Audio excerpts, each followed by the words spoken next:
Hola i benvinguts a un altre vídeo de Llibres de l'Illa de Gont. Jo soc Roser i així parlem de literatura de fantasia i ciència-ficció.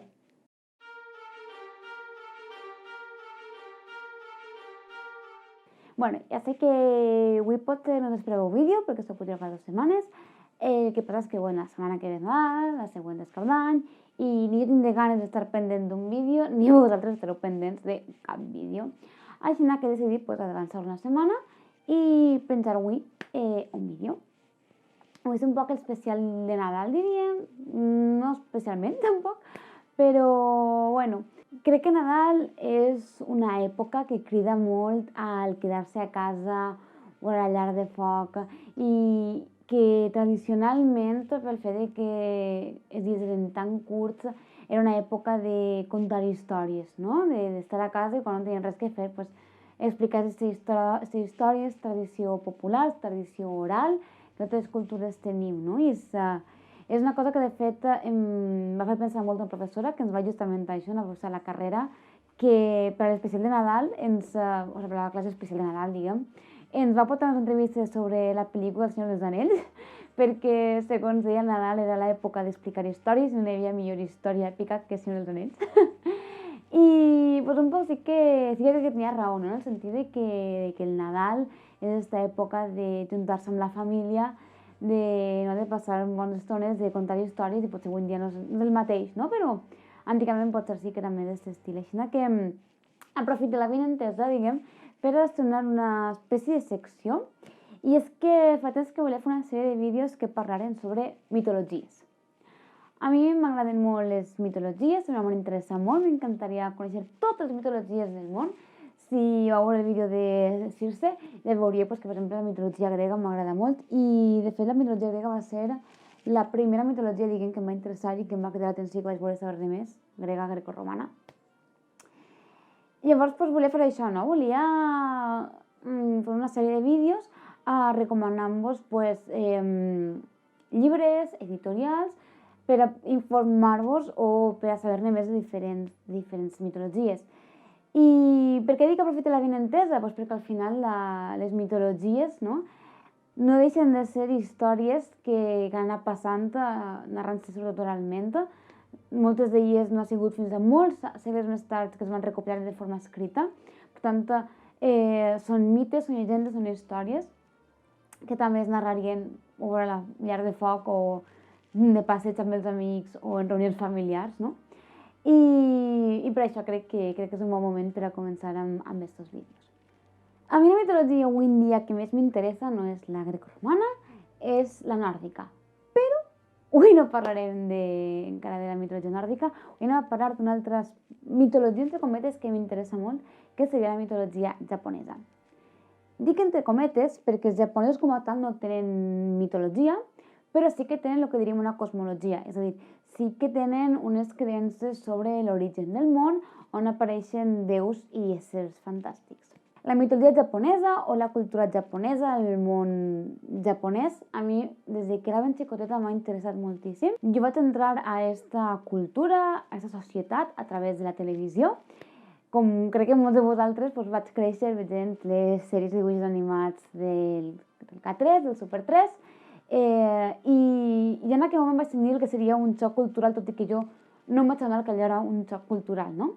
Però jo veia aquelles sèries i hi havia molts elements que jo no entenia, però com era xicoteta, si me les disfrutava i seguia mirant-los, no? Però de més gran, al començar a llegir sobre cultures o tradicions japoneses, vaig començar a entendre moltes d'aquelles coses que no entenia per temes culturals, exclusivament. Després potser ho explico un poc més, però això va ser la primera vegada que m'he interessat pel Japó. De fet, jo ho he dit moltes vegades als meus amics i ho saben de sobre, que el viatge de la meva vida és anar al Japó. Jo he vist el Japó, m'encantaria, és un país que me pareix superinteressant i amb els anys, a través de lectures, he anat coneixent més aquesta cultura, aquesta tradició, aquest món que realment és molt diferent del nostre. Jo, per tots aquells que vos interessen o que vos pugui interessar conèixer més a fons, diguem, no? Aquesta cultura més enllà de veure pel·lícules o de llegir-vos llibres, diguem, de ficció, no? Pues us vinc a recomanar uns quants llibres, també editorials, que jo he anat llegint, que m'han interessat molt i que crec que poden ser molt interessants. Abans de res, volia explicar un poc el fet de, bueno, que comença dient, no? De que al Japó no tenim una mitologia com a tal, però sí una cosmologia. Normalment les mitologies les relacionem amb religions directament, no? La mitologia grecorromana doncs la relacionem amb la religió grecorromana, no? La religió aquesta pagana segons els cristians, clar. La mitologia nòrdica doncs la relacionem amb els déus nòrdics, no? En aquest cas sí que tenim una espècie de religió, però que realment no és religió. Estic parlant del sintoisme o shintoisme, també ho he vist escrit, però no acaba de ser una religió, no és una religió com l'entenem, que tenim uns déus i els adorem, etc. Sí que tenen déus, els quals s'anomenen kami, i sí que tenen una cosmologia, no? Tenen una història segons la qual aquests déus, aquests kamis, van crear el món, tal com el coneixem, tenen mites, tenen llegendes sobre ells, però no els adoren de la forma que adoraven els grecorromans a Zeus o els nòrdics a Zeus Júpiter o els nòrdics a Odin o a Thor, per exemple. Si us interessa, n'hi ha un llibre super interessant que el trobareu a biblioteca. Jo el vaig treure d'allà, no me'l he comprat, per això no me'l puc ensenyar, però ficaré una imatge per aquí, que es diu El sintoisme, el camino de los kami. També abans n'hi ha molts pocs llibres en català, pràcticament tot el que he trobat és en castellà. Si algú coneix una editorial o llibres en català al respecte, que m'ho deixeu en comentaris, que m'interessaria molt saber-ho, però almenys, per desgràcia, el que jo he trobat sempre ha sigut en castellà. Este llibre, com dic, que es diu El sintoismo, El camino de los kami i La via de los kami, està en 2 edicions, que tenen 2 títols. És molt interessant perquè està escrita per un monge sintoista. I no només un monge sintoista, sinó un teòleg sintoista. Avui en dia, una de les religions més extenses del Japó és el budisme. Però, a banda d'això, sí que molta d'aquesta gent segueix el que és el sintoisme.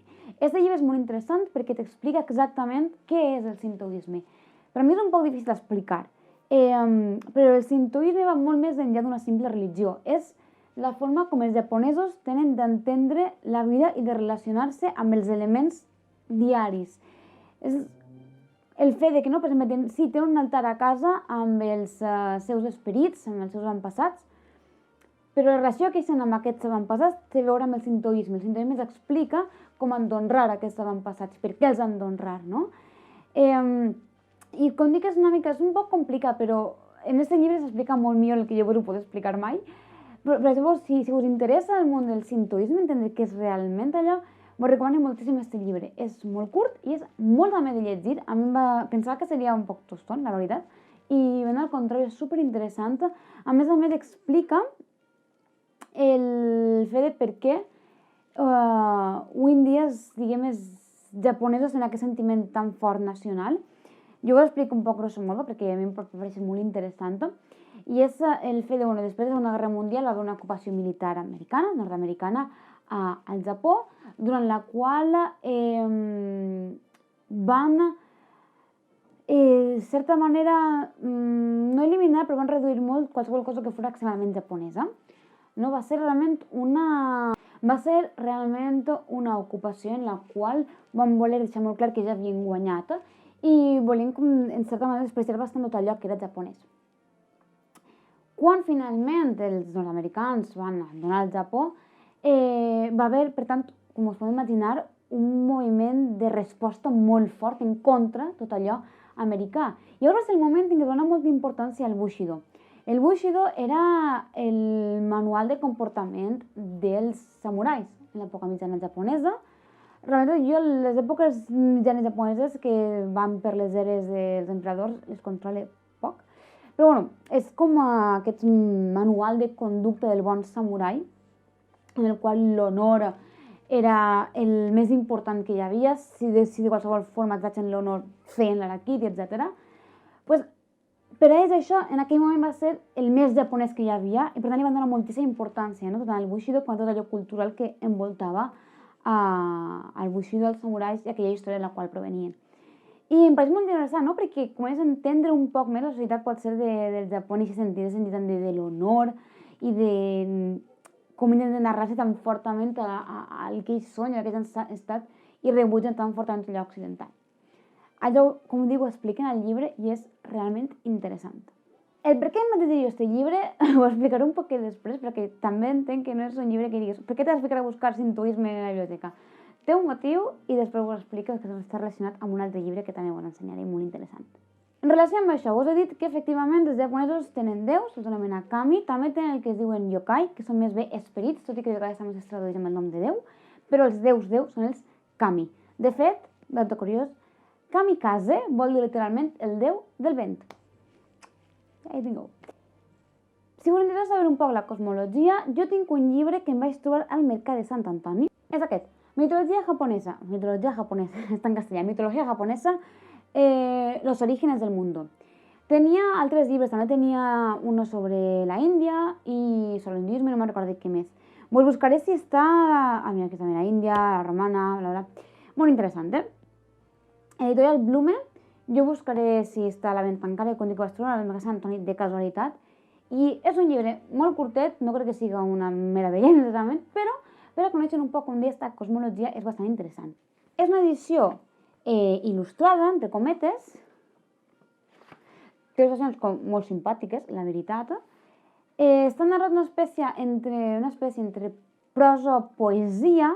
Les poesies són un poc rares, però bueno. I després tenim, per exemple, la genealogia, en plan tot l'arbre genealògic d'estos dos que us narren del principi, el primer home, la primera dona, el primer emperador, l'origen dels emperadors, perquè els orígens emperadors també tenen un origen diví. I com dic, és bastant interessant.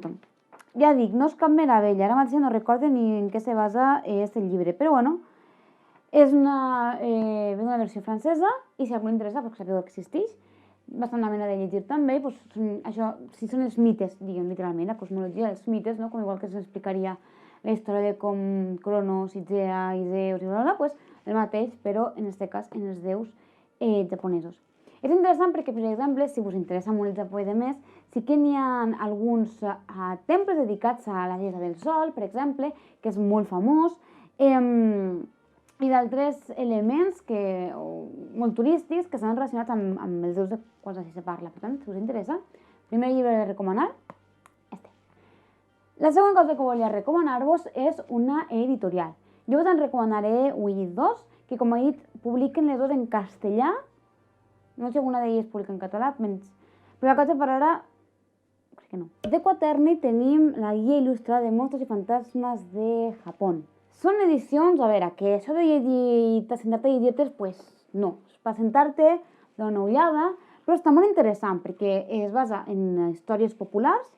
Tingueu il·lustracions clàssiques on se veuen estos animals no, estos fantasmes, estos éssers fantàstics que els tenen a vegades amb històries, a vegades sense història. Però no, si us interessa conèixer un poc més este folklore, aquestes criatures màgiques que tenen o que es creuen, aquesta editorial en té moltíssims també molt interessants. Potser és més tipus no? Tipus guies, que la lectura no la fa, com diguem, tan amena, tan senzilla, però si us interessa saber més sobre purament mitologia, no mitologia, sinó folklore i criatures màgiques, hi ha altres llibres, com per exemple, Fábulas y leyendas del Japón, Cuentos tradicionales de Japón. Sé que Quatern la té també de Xina, té d'altres països orientals. Satori, en aquest cas, és una editorial dedicada exclusivament al Japó, superinteressant, ara parlar un poc més d'ella, però parlem d'aquests llibres. Aquests llibres són molt més amens de llegir perquè són històries, són fàbules i estan adaptats per a ser realment no explicats com una història. Són molt interessants perquè són històries que no passen un dia, sinó que passen en un Japó molt més clàssic. Llavors, què vegem així? Vegem tradicions, vegem formes de viure, vegem les classes socials, la societat, com era en aquell moment, quines creences tenien, quines supersticions tenien. Tenen molt d'esperits, sobretot tenen esperits, sobretot de dones que se moren quan tenien que morir-se i venen a penjar-se. És molt típic. Les dones blanques ells en tenen moltíssims, però en tenen molts més, tenen que veure amb dimonis, amb els esperits aquests, amb els yokai, que us comentava, amb déus que regalen fills que naixen d'una embresquilla. I és molt interessant, això ho veig com dient tant aquí, que en aquest cas és un recull d'un japonès, com en aquest cas que és un recull d'un senyor americà que va anar pel Japó recollint històries i es va narrant. És que t'interessant a més, que només narra les històries, sinó que a més té notes a peu de pàgina explicant-te un poc a la societat o el perquè, el significat d'algunes actituds o d'algunes formes d'actuar, la qual cosa fa que entenem millor o ens ajuda a entendre aquesta societat que volem conèixer, no? Per això m'agrada a mi tant perquè potser és un poc més lent de llegir, però és un altre peu de pàgina, però a nivell de conèixer més la societat japonesa, la tradició japonesa, aquest llibre a mi m'agrada moltíssim i també com dic en tenen diversos. Jo només en tinc un, però també tenen cuentos de fantasmes, espíritus, etc. Molt interessant. De l'editorial Satori en tinc un altre. Japón sobrenatural, susurros de la otra orilla. Este no me l'he llegit perquè és bastant més dens. Este no és tant com el que ho he ensenyat abans, que eren contes, històries en prosa, sinó que això és més una espècie de tesi, diguem. És més pesada i m'ha costat més llegir, de fet llegir molt poc, però bueno, si us interessa més aquest estil d'investigació, article, etc., també està molt bé. A més, així inclou no només les històries, sinó tota aquella comunicació, els mitjans de comunicació avui en dia, també es parla de pel·lícules, es parla de sèries, es parla de llibres que s'han escrit més tard, de quadres, d'altres expressions de l'art, superinteressant també, fa molta por perquè els japonesos són, bueno, fan por. També us ficar alguna fotillo per a que les vegeu. Però també, com dic, molt interessant per a qualsevol que li interessa este món més sobrenatural, més d'esperits del Japó. Ja vos dic que també aquest tipus d'ensenyament com l'anterior us ajudarà a entendre millor tots aquells xocs culturals de quan veieu les sèries del Cater si no en teníeu, perquè a mi m'ha passat. Llavors, ja he parlat de Quaterni, més uns quants llibres seus, i ja vos he comentat, per exemple, Satori. Satori és una editorial que està centrada en el món del Japó, tradueix i publica llibres com el que vos he ensenyat de llegendes i fàbules, però de fet també se centra en traduir qualsevol cosa del Japó. Per tant, també trobeu una col·lecció que és de prosa, una col·lecció que és de haikus i poesia, una col·lecció que és d'assaig, sobretot d'escriptors i escriptors del segle XVIII i XIX japoneses. Són edicions molt cuidades i molt boniques, a mi m'agrada molt sempre les portades que tenen. Jo sempre que vaig al Saló del Manga tenen allà una pardeta i acabo comprant alguna cosa. De fet, l'última vegada vaig carregar, com sempre, és que no puc evitar-ho, perquè, com dic, m'interessa molt el món del Japó i vull cada vegada llegir més a estos escriptors. Més clàssics, sobretot, els actuals no m'agraden tant, però... També sé que la podeu trobar a la Jigame. La Jigame és una secció també de literatura japonesa i tenen allà Satori. Per a qui li interessa, també tenen, per exemple, un llibre de japonès per a viatgers i una guia del Japó. Com ja he dit, és una editorial centrada sobretot en el Japó, tot i que per desgràcia està només en castellà. Tornant a Quaterni, anem així, saltant amunt i avall, a més de les històries que us he ensenyat, també té aquesta espècie més de ficció, igual que té Satori. En aquest cas us presento un llibre que és molt conegut, que és Los 47 Ronin. És una de les llegendes més conegudes del Japó, crec jo. És una edició molt cookie, perquè a més té al final un apartat que són dos personatges, cadascun dels samurais, amb una il·lustració explicant qui són. De fet, més de la meitat d'aquest llibre és els personatges. És una història molt, molt curta, però, com dic, de les més conegudes. Per a fer turisme literari està molt bé, perquè, si no m'equivoco, es poden visitar la tomba dels 47 samurais. Tècnicament ja no sabia què va passar. Crec que hi ha una pel·lícula, Keanu Reeves, la vaig veure adolescent, no me'n recordo molt d'ella, però diria que no se pareix massa a la història real. N'hi ha moltes edicions d'aquesta història, com dic, les més conegudes, però bueno, que sabeu que Quaterni, per exemple, té aquesta edició, que és bastant cookies. I finalment, un llibre en català, esta vegada d'edicions 1984, Rashomon i altres contes. Rashomon és un també dels contes populars més coneguts del Japó. En aquest cas, l'autor, que és Ryunosuke Akutagawa, disculpa la pronunciació, però que sap el japonès, el que va fer va ser, en aquest recull, la meitat del llibre són reculls de contes tradicionals, es va adaptar a un llenguatge més modern, l'altra meitat són contes actuals, contemporanis, que ell ha escrit, però utilitzant una estructura i utilitzant, diguem, les normes d'escriptura de com si foren contes tradicionals.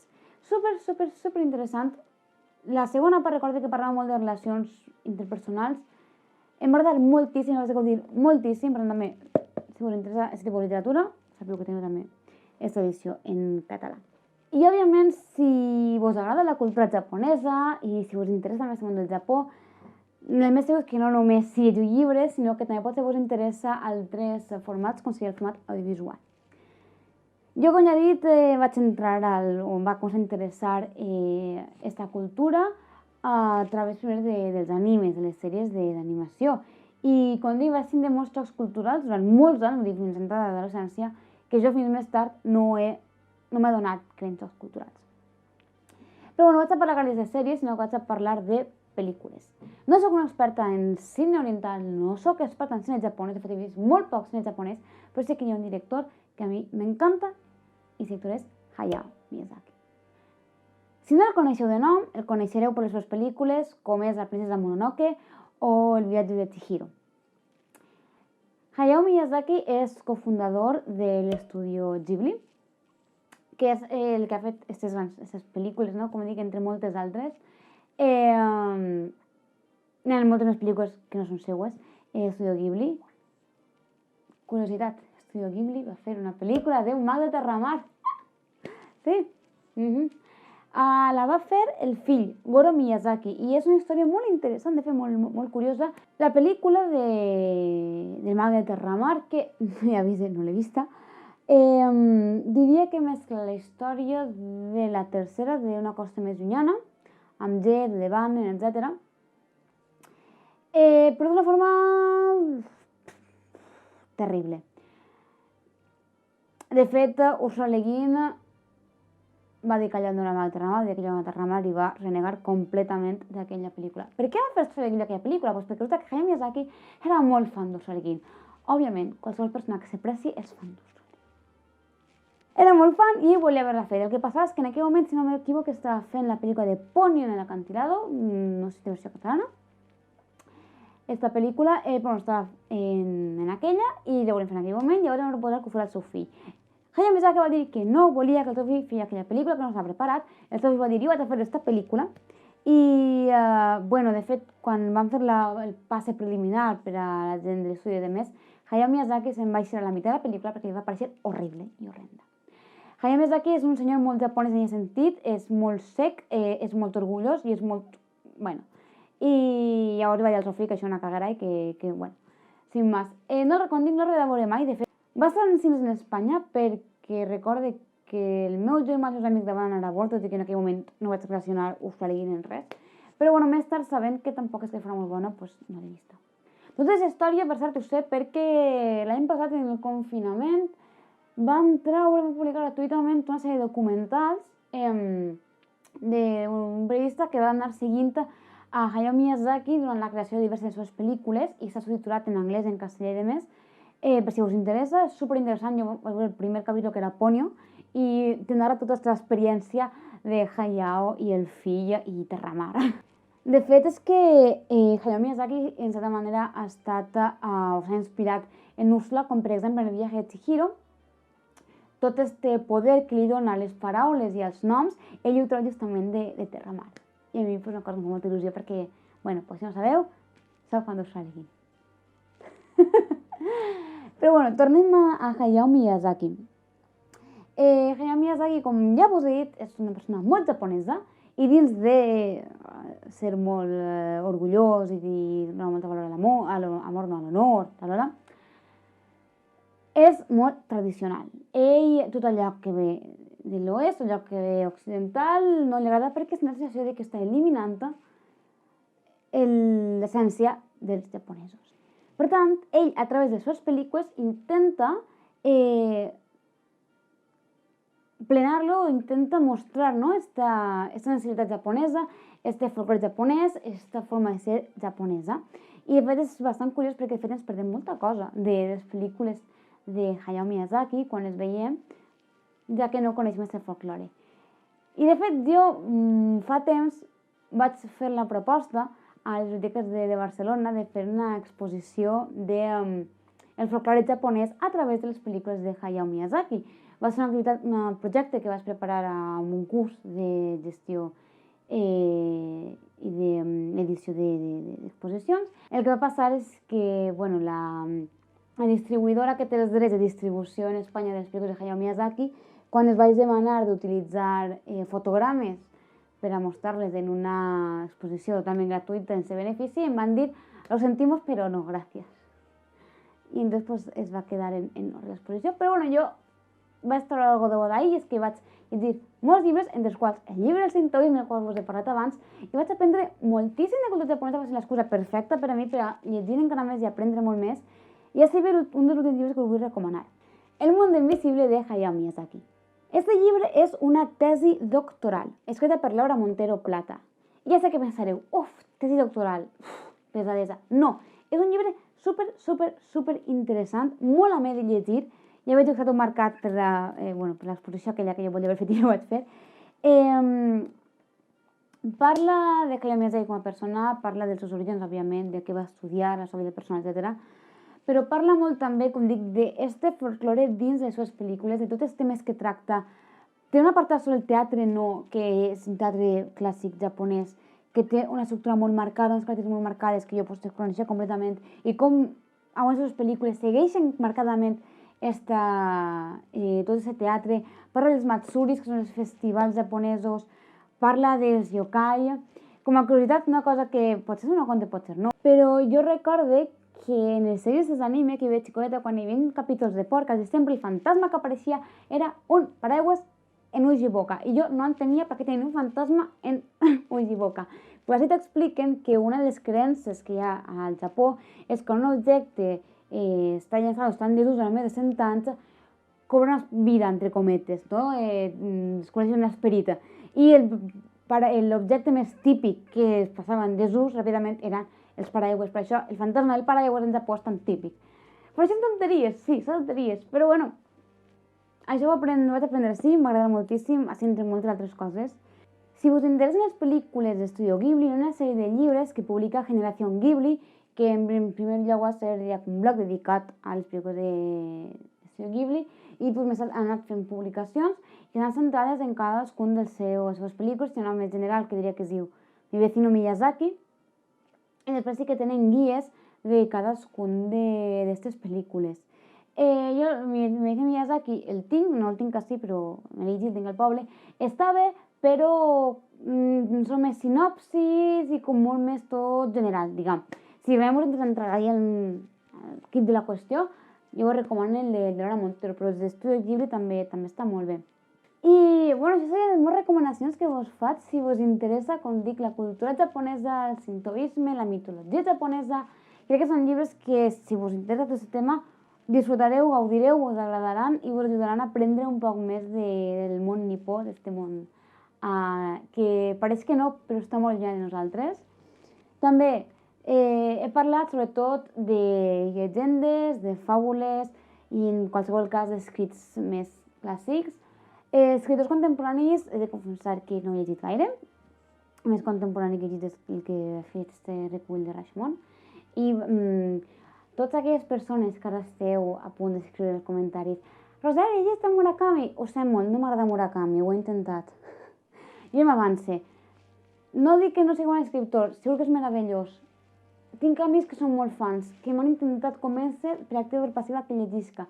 Me l'han regalat per aniversaris i jo m'he llegit i a mi no m'agrada Murakami. Jo demano disculpes a tots els fans de Murakami. Potser no ha fet el clic, potser en un futur m'acabaré llegint, no ho sé. Però de veres, si sentiu tentat d'escriure un comentari de llegeix Murakami! Mira, no, és que no. És que m'ha animat i no m'agrada, ho sent. Però que a qui us agrada, pues, això que teniu ja llegit de literatura oriental, perquè és bastant diferent de la literatura oriental i l'occidental. I, bueno, si us agrada Murakami, jo crec que tot el que us he dit també vos interessarà. Deixeu-me en comentaris si coneixeu algun dels editorials, si us interessa aquest tipus de vídeos, on us parlem més de llibres de mitologia. Com dic, voldria fer una sèrie, potser parlar més de mitologia nòrdica, de mitologia grecorromana, i estil com este vídeo, no? D'explicar-nos d'editorials, de llibres, a través del qual podem entrar i conèixer faules, llegendes, tradicions, cultures. Jo vos deixo també les meves xarxes socials per si em voleu seguir en qualsevol lloc. Ja sabeu que si vos ha agradat este vídeo, doneu-li m'agrada, subscriviu-vos al canal i bones festes, bon any nou, perquè ja ens veurem el pròxim gener i fins a la pròxima. Adéu!